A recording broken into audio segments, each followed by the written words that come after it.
बिस्मिल्लाहिर्रहमानिर्रहीम।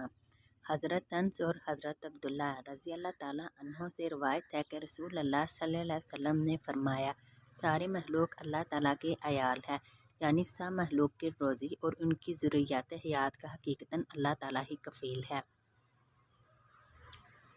जिस तरह के कोई आदमी अपने अहलो अयाल की रोज़ी और इनकी ज़रूरियात का मजाजन कफ़ील होता है, बस अल्लाह को अपनी सारी महलूक में ज़्यादा मोहब्बत उन बंदों से है जो इसकी अयाल यानी इसकी महलूक के साथ एहसान करे।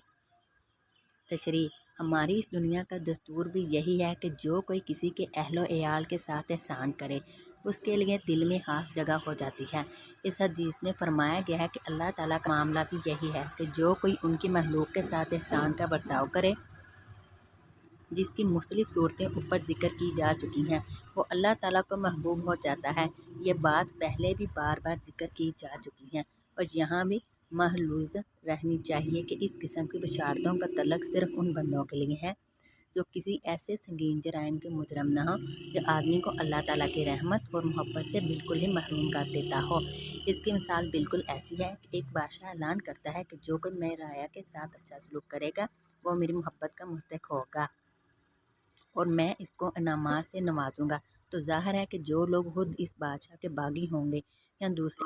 नाकाबिले माफ़ी जराइम बतौर पेशा के करते हों, मसलन कत्लो गारत गरी, डाका, ज़िना वगैरह, वो अगर राया के कुछ अफराद के साथ बड़े से बड़ा सलूक भी करें, तब भी वो इस ऐलान की बुनियाद पर बादशाह की मोहब्बत और इनाम के मुस्तहिक नहीं होंगे। और यही कहा जाएगा कि शाही फरमान का तल्लुक़ ऐसे बागियों और पेशावर मुजरमों से नहीं है।